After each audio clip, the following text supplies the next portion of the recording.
Il y a longtemps, dans la ville animée de Terra, vivait un pasteur nommé Ozo, connu pour ses prétendues capacités miraculeuses de guérison. Beaucoup l'admiraient et le vénéraient, croyant qu'il possédait le pouvoir de Dieu. Mais, à leur insu, Ozo était un charlatan qui, par cupidité, avait renoncé à sa foi et conclu un pacte sombre, échangeant son âme contre des pouvoirs surnaturels. Ozo avait grandi dans un foyer chrétien fervent. Son père était un pasteur dévoué et sa mère occupait le poste de diaconesse. En tant qu'enfant unique, il s'assurait qu'Ozo était profondément impliqué dans les activités de l'Église et ne manquait jamais un service dominical. Dès son jeune âge, il était actif dans l'Église, dirigeant souvent le groupe de jeunes et prononçant même des sermons qui inspiraient la congrégation. Les gens admiraient sa foi et sa droiture, le surnommant affectueusement le jeune prédicateur. À l'âge de 18 ans, Ozo décida qu'il voulait suivre les traces de son père et devenir pasteur. Son père, M. Matthew, était ravi, sachant que son fils perpétuerait l'héritage religieux de la famille. Les parents d'Ozo avaient toujours encouragé un amour profond pour Dieu dans leur foyer. Et son père était immensément fier de l'engagement d'Ozo envers cette voie. Lorsque Ozo atteignit l'âge de 22 ans, il était prêt à lancer son propre ministère. Il partagea ses intentions avec son père, exprimant son souhait d'ouvrir une église dans la ville animée de Terra, où il espérait toucher davantage de personnes.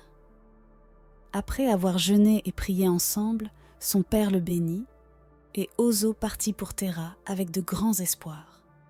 Arrivé à Terra, tard dans la nuit, Ozo découvrit que tous les hôtels abordables étaient complets, le laissant sans solution. Alors qu'il errait dans les rues avec ses bagages, il rencontra Frank, un chauffeur de taxi local qui eut pitié de lui et lui proposa un endroit où séjourner. Reconnaissant, Ozo accepta, et les deux devinrent rapidement de proches amis. Cette nuit-là, alors qu'ils se préparaient à dormir, Ozo demanda à Frank pourquoi les hôtels étaient si bondés. Frank rit, expliquant que Terra accueillait un événement religieux annuel populaire organisé par un pasteur renommé, le pasteur Huck, célèbre pour ses miracles de guérison et ses prophéties. Des gens des villes voisines et même d'autres pays affluaient à Terra pour assister à cet événement. Ozo remercia Frank pour l'information et s'endormit bientôt. Le lendemain, Frank fit visiter Terra à Ozo et ce dernier eut la chance de trouver une petite salle à louer pour son église. Il acheta des chaises et créa une simple banderole, marquant ainsi le début de son ministère. Désireux de faire connaître son message, le pasteur Ozo prêcha avec passion dans toute la ville. Une poignée de personnes apprécia ses messages et commença à assister à ses services, bien que d'autres soient davantage attirés par les églises connues pour leurs miracles et leurs prophéties. Après un mois, la congrégation d'Ozo restait modeste, avec seulement quelques membres dévoués, y compris Frank. Ce petit groupe lui apportait une grande joie, car ils étaient engagés envers les enseignements de Dieu. Cependant, un jour, en se promenant dans les rues, Ozo vit une voiture luxueuse s'arrêter devant un centre commercial. Un jeune homme, à peu près de son âge, en sortit, et Ozo entendit deux hommes parler du pasteur Huch. Le pasteur Huch est incroyablement riche. Sais-tu combien de voitures il possède ? Dit l'un des hommes. Avec l'une des plus grandes congrégations de Terra et des millions de fidèles, il ne manque jamais de rien. J'ai même entendu dire qu'il reçoit au moins 5 millions de néras chaque dimanche en dîmes et offrandes. Il est vraiment béni. Les gens lui offrent des propriétés tout le temps. Le mois dernier, un membre lui a donné un manoir. Intrigué, Ozo s'approcha des hommes pour en savoir plus. Il se rappela que Frank avait mentionné le pasteur Huck, mais il n'en avait pas discuté en détail. Ozo apprit que le pasteur Huck n'était à Terra que depuis 2 ans, mais qu'il avait déjà l'une des plus grandes églises de la région, ainsi qu'une richesse substantielle et des dons généreux de ses fidèles. Le dimanche suivant, Après son propre service, Ozo compta les offrandes et dîmes, ressentant un étrange sentiment d'insatisfaction, tandis que les pensées du pasteur Huck revenaient dans son esprit. Le lendemain, il décida de visiter l'église du pasteur Huck. Lorsqu'il arriva, il fut stupéfait par la foule nombreuse rassemblée là. À sa grande surprise, le pasteur Huck prêcha pendant seulement 30 minutes, se concentrant uniquement sur la richesse et le succès.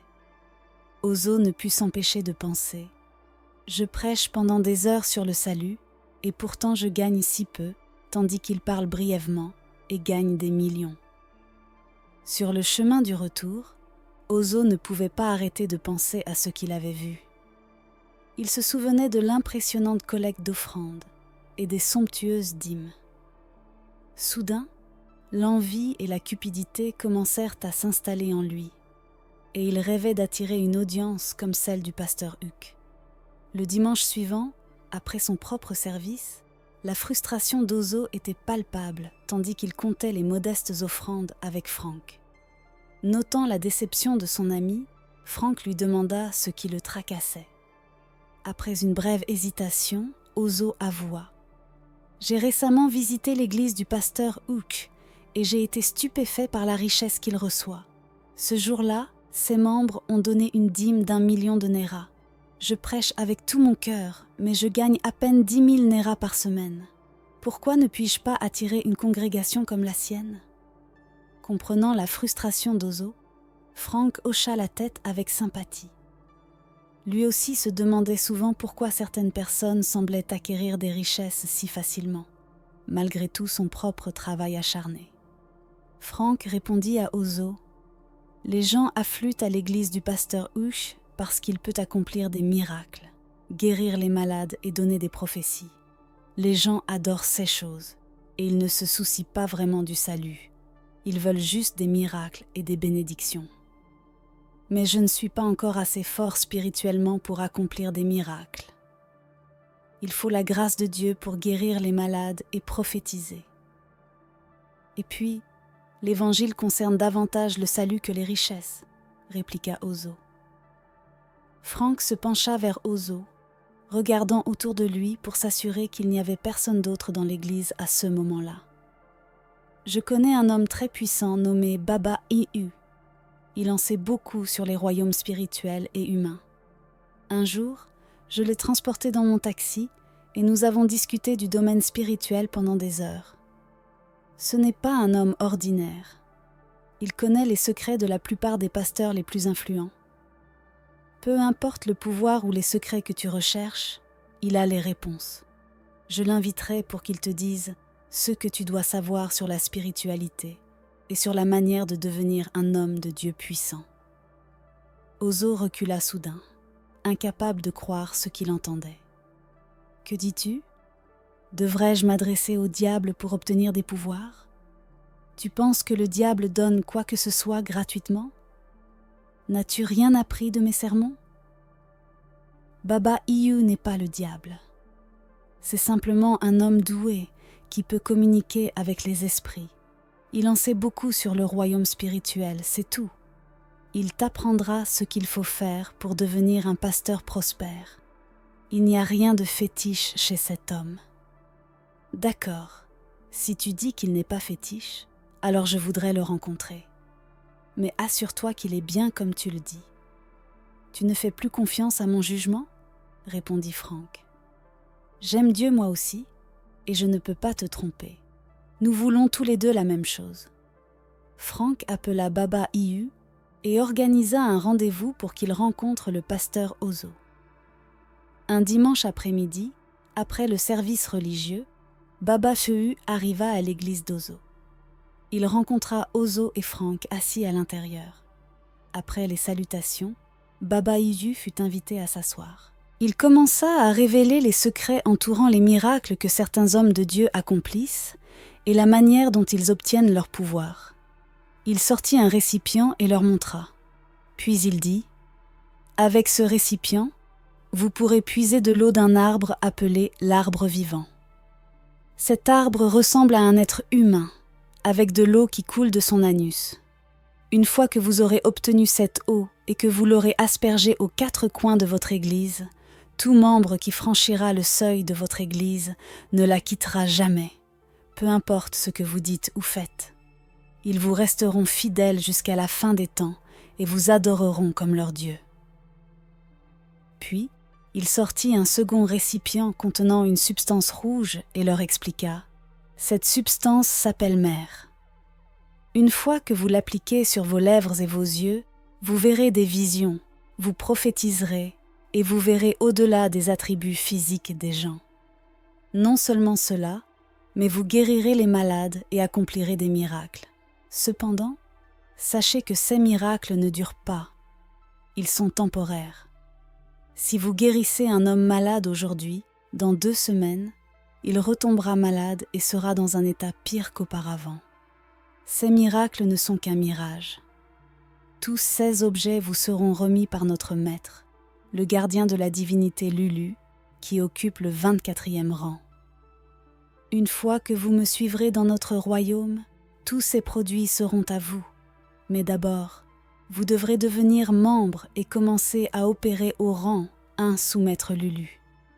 Avec le temps, vous progresserez dans les rangs. » Ozo fut stupéfait et ne pouvait croire ce qu'il entendait. Il se tourna vers Frank avec un regard d'étonnement, puis revint vers Baba Hiyu et lui demanda : « Où se trouve votre royaume ? » ?»« Notre royaume est situé en dehors du domaine humain, au-delà de la compréhension des yeux humains. Je ne suis qu'un représentant envoyé par Maître Lulu pour aider les hommes de Dieu pauvres comme toi à recruter des âmes dans notre royaume. En retour, nous vous donnerons des pouvoirs illimités et vous deviendrez riches. Si tu es intéressé, je peux t'emmener dans notre royaume. Nous avons une assemblée à la fin de chaque mois. Lorsque tu y viendras, tu rencontreras divers grands hommes de Dieu, mais souviens-toi, il n'y a pas de retour en arrière une fois que tu y es allé. » Ozo fut provoqué par les dernières paroles de Baba Chimyu. Son expression faciale changea brusquement et Baba Bimyu le remarqua. « Ne veux-tu pas être reconnu comme l'un des plus grands pasteurs de cette ville ? Rencontrons Maître Lulu, il rendra cela possible. Si tu peux accomplir des miracles, guérir les malades, donner des prophéties et prédire l'avenir, alors les habitants de Terra feront tout pour être membres de ton Église. S'il te plaît, exclus-moi de cela et ne me parle plus jamais de telles choses. Je ne suis pas intéressée à servir un dieu fétiche. Je pensais que tu prescrirais un extrait de plante pour améliorer ma spiritualité. Sors immédiatement de mon église !» cria Ozo, poussant presque Baba Hiyu hors de son église. Voyant à quel point Ozo était furieux et réticent, Baba Jiyu quitta l'église. Ozo donna à Frank une partie des offrandes comme salaire pour avoir joué des instruments et s'éloigna en colère. Mais, comme une graine plantée sur un sol fertile, les paroles de Baba Hiyu restèrent gravées dans l'esprit d'Ozo. Après cette rencontre, Ozo augmenta ses prières et se concentra davantage sur la préparation de ses sermons pour les rendre encore plus puissants. Il sortait fréquemment pour prêcher et répandre l'Évangile, augmentant le temps qu'il consacrait à sa relation avec Dieu. Cependant, 1 mois plus tard, son église restait dans le même état. En réalité, sur les 15 membres qu'il avait initialement, 3 avaient arrêté de venir à ses services. Ozo se sentait déçu de lui-même, comme un échec. Pendant ce temps, l'église du pasteur Hutch continuait de croître. Il ouvrit même une nouvelle branche en dehors de la ville, tandis qu'Ozo luttait pour maintenir les quelques membres restants. Ozo repensait sans cesse aux paroles de Baba Wanyu. « Ne veux-tu pas être reconnu comme l'un des plus grands pasteurs de cette ville ? Rencontrons le gardien de Lulu. Il rendra cela possible. Si tu peux accomplir des miracles, guérir les malades, prophétiser et prédire l'avenir, les habitants de Terra feront tout pour rejoindre ton église. » À plusieurs reprises, Frank tenta de convaincre Ozo de suivre les conseils de Baba Buu. mais Ozo refusait catégoriquement d'écouter. Ayant grandi dans un foyer chrétien, sa foi était profonde. Pourtant, les événements récents le poussaient à envisager de briser son engagement envers Dieu. Le dimanche suivant, alors qu'Ozo prêchait sur la chair, une femme entra précipitamment dans l'église avec sa fille malade. « Pasteur, pasteur, s'il vous plaît, aidez-moi. Ma fille est en train de mourir. Elle est très malade. Priez pour elle et guérissez-la !» Les membres de l'église écarquillèrent les yeux, attendant avec impatience un miracle. Pour la première fois, Ozo posa ses mains sur la jeune fille et s'écria « Au nom de Jésus-Christ, je te commande, esprit de maladie, quitte son corps immédiatement. » Mais la fille resta inconsciente. Se sentant frustrée, Ozo cria à nouveau, les mains sur la tête de la fille. « Je déclare ton corps libéré de toute maladie au nom de Jésus. » Mais rien ne se produisit. La femme, en colère, emporta sa fille hors de l'église, criant à Ozo « Faux pasteur ! Si seulement le pasteur Huck touchait ma fille, elle serait guérie instantanément. » Ozo regarda la femme quitter son église avec sa fille. Il se sentait humilié et honteux. Immédiatement, 2 de ses membres quittèrent également la salle. Ozo ne pouvait supporter la honte. Il conclut rapidement le service par une bénédiction et renvoya les fidèles pour la journée. Frank, qui avait tout observé, resta près de lui. Une fois tout le monde parti, Ozo s'assit sur un des bancs, l'air découragé. Frank vint s'asseoir à ses côtés et lui dit à nouveau « Tu ne trahis pas Dieu en rencontrant Baba Imeu. Tu pourrais attirer plus de personnes vers Dieu en utilisant le pouvoir de Baba. Imagine combien ta congrégation serait grande si tu pouvais accomplir des miracles. Tu es un bon pasteur, mais cela ne suffit pas. Laisse Baba Iyu t'aider. Ou veux-tu retourner dans ton village en pleine honte ?» Dans son état de vulnérabilité, Ozo ne pouvait plus rejeter les conseils de Frank. Il était profondément découragé et prêt à tout pour être comme le pasteur Hu. Ozo demanda à Frank d'appeler Baba Siyu et de lui dire qu'il était prêt à visiter son royaume et à rencontrer le gardien de Lulu. Le lendemain, Baba Tiyu arriva à l'église et trouva Ozo et Frank en train de préparer des sacs, pensant qu'ils allaient entreprendre un long voyage.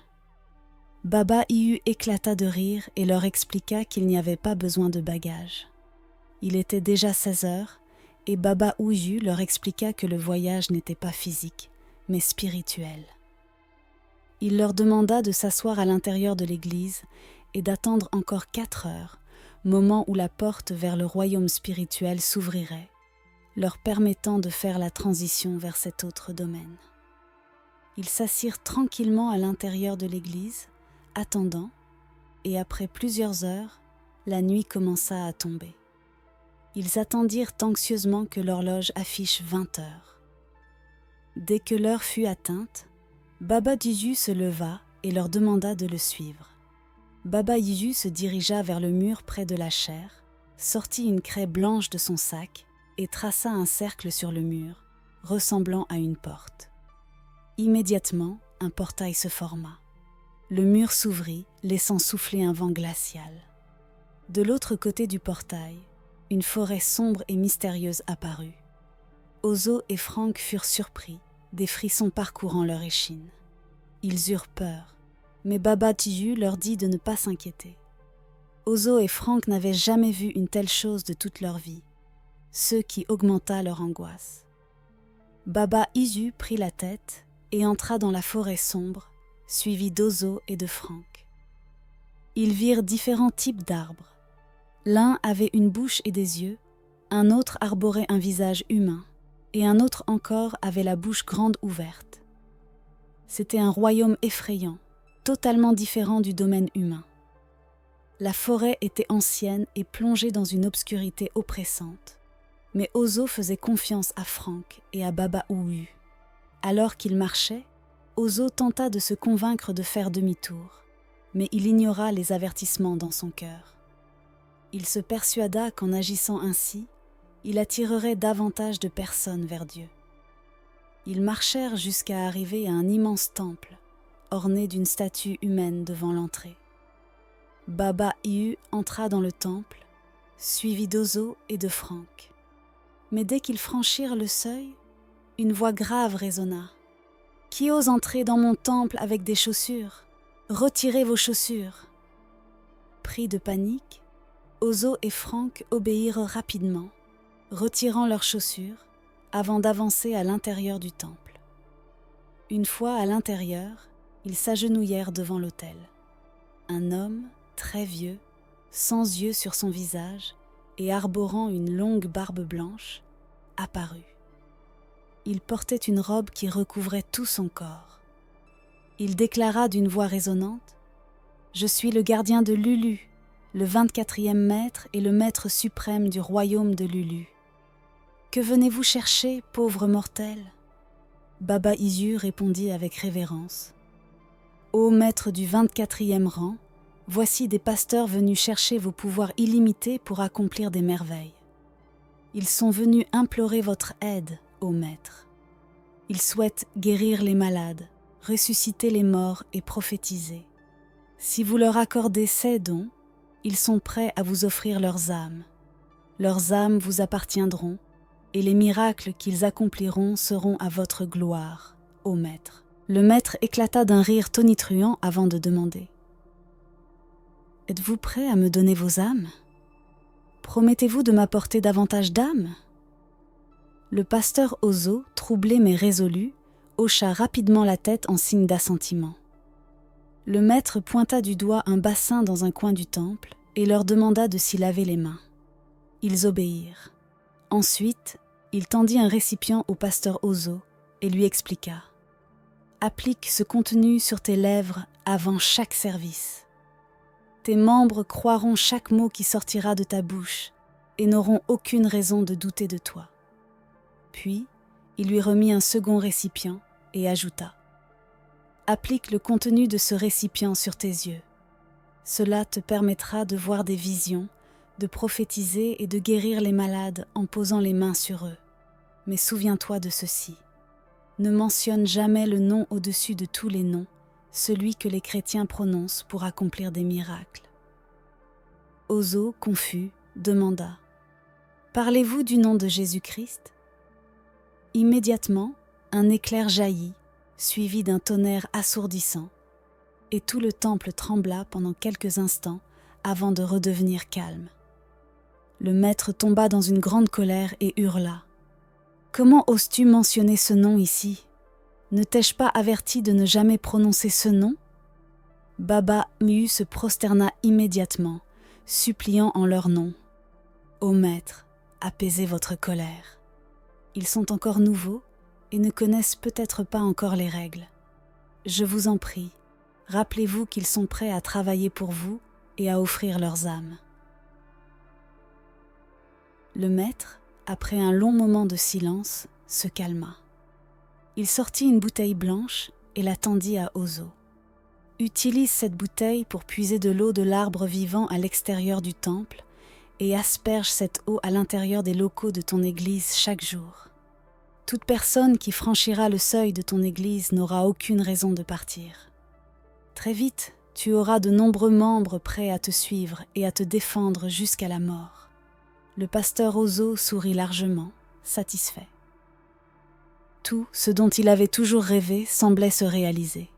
Le maître lui donna également une craie blanche et lui expliqua qu'elle servait à ouvrir un portail entre le monde humain et le royaume spirituel. Il lui ordonna également d'assister à leur réunion, qui se tenait tous les derniers jours du mois. Lors de la prochaine réunion, il serait informé de ce qu'il devrait offrir en échange des pouvoirs qui lui avaient été donnés. Baba Ihu, le pasteur Ozo et Franck quittèrent le temple remplis d'enthousiasme. Ils remercièrent le maître et sortirent par une porte située à l'intérieur du temple. En passant par cette porte, ils se retrouvèrent dans une autre forêt, différente de la première. Le ciel y était rouge, sans soleil ni lune. Les arbres étaient si hauts qu'on ne voyait pas où ils se terminaient, et certaines fleurs avaient l'apparence de serpents. Ils marchèrent jusqu'à arriver devant un immense arbre solitaire, plus grand que tous les autres. Cet arbre ressemblait à un être humain, avec de l'eau s'écoulant de son anus. Baba Disu dit au pasteur Ozo de puiser de l'eau de cet arbre, ce qu'Ozo fit immédiatement. Une fois l'eau récoltée, ils retournèrent à travers le portail et réapparurent à l'église. Ils étaient ravis d'avoir réussi et surpris de voir à quel point tout avait été facile. Mais ce qu'ils ignoraient, c'était que le prix à payer serait bien plus élevé qu'ils ne l'imaginaient. Suivant les instructions, Ozo aspergea de l'eau aux 4 coins de son église. Avec une ferveur renouvelée, il commença à utiliser la substance mystique qu'il avait reçue. Un jour, alors qu'il prêchait dans la rue, il aperçut un homme aveugle chantant et mendiant. Ozo s'approcha de lui, pria pour lui, et à la grande surprise de tous, l'homme recouvra la vue. Fou de joie, il cria de bonheur, attirant une foule. Les curieux se rassemblèrent autour d'eux, avides de savoir ce qui s'était passé. L'homme, auparavant aveugle, expliqua qu'il était aveugle de naissance, mais qu'après la prière d'Ozo, il pouvait voir pour la première fois. Les gens, émerveillés par ce miracle, commencèrent à demander où se trouvait l'église d'Ozo. Peu de temps après, la congrégation d'Ozo grandit rapidement. Son église débordait de monde, et beaucoup se tenaient même dehors pour écouter ses sermons. En l'espace de 3 semaines, il déménagea dans une salle plus grande et acheta davantage de chaises pour accueillir le nombre croissant de fidèles. À la fin du mois, Ozo fut convoqué à une réunion dans le royaume spirituel, comme il en avait été informé. Il y retrouva d'autres pasteurs, dirigeants d'entreprises, politiciens et personnalités influentes, ayant cherché des pouvoirs pour progresser dans leur vie. Ozo traça une ligne sur le mur, comme le maître le lui avait montré, et un portail apparut, le menant dans ce royaume étrange. À son arrivée, Ozo fut stupéfait de voir de nombreuses figures importantes, y compris des pasteurs qu'il connaissait, ainsi que des hauts fonctionnaires et des entrepreneurs prospères. En tant que nouveau membre, il fut présenté à l'Assemblée. On lui expliqua qu'il devait payer un prix pour continuer à recevoir les pouvoirs de Lulu, l'esprit qui supervisait ce domaine. Le maître, après consultation avec Lulu, déclara qu'Ozo devrait sacrifier un membre de son église chaque mois en échange des pouvoirs qu'il recevait. Cependant, le membre choisi ne serait pas sélectionné par Ozo lui-même, mais par Lulu. Ozo éclata de rire en entendant la demande du maître, pensant que ce n'était qu'un petit prix à payer. « Si vous voulez 2 membres, c'est encore mieux, tant que je garde mes pouvoirs intacts, » répondit-il, avec une assurance presque arrogante. Après la réunion, le ministère d'Ozo continua de grandir de manière exponentielle. Son église devint une immense cathédrale qui attirait des foules de plus en plus nombreuses. Sa réputation se propageait rapidement, et avec elle vinrent la richesse et le luxe. Ozo roulait dans les voitures les plus modernes et se déplaçait avec une escorte de sécurité. Ses fidèles le vénéraient, et beaucoup croyaient qu'il était véritablement un serviteur de Dieu béni. Un jour, Ozo décida qu'il était temps de se marier. Il porta son choix sur Efuoma, une jeune femme magnifique et leader de la chorale de son église. Sa beauté et sa voix angélique faisaient d'elle une figure adorée par la congrégation. Ozo prétendit avoir reçu une révélation divine affirmant qu'Efuoma était destinée à être sa femme. Ravi et honoré, Efuoma accepta sans hésiter. Leur mariage somptueux devint l'événement de l'année, solidifiant la position d'Ozo en tant que figure respectée et puissante. 6 mois après avoir embrassé les pouvoirs de Lulu, une nouvelle membre très dévouée, nommée Grace, rejoignit son église. Inspirée par les récits des miracles d'Ozo, elle se consacra pleinement à son service, croyant fermement qu'il était un véritable serviteur de Dieu. Ignorant la véritable nature d'Ozo, Grace s'investit corps et âme dans les activités de l'Église. Elle se démarqua rapidement par son engagement et sa ferveur, ce qui lui valut de devenir diaconesse. Cependant, lors de la réunion mensuelle suivante, Lulu désigna Grace comme le prochain membre à sacrifier. Immédiatement après cette décision, Grace commença à souffrir d'étranges maladies inexpliquées. Elle se rendit chez de nombreux médecins, mais tous ses tests revenaient normaux, bien que sa santé continuât de se détériorer. Au fil des semaines, Grace perdit du poids et devint de plus en plus faible. Sa foi en Ozo restait inébranlable, et elle continuait de prier, croyant que son pasteur, avec ses pouvoirs miraculeux, finirait par la guérir.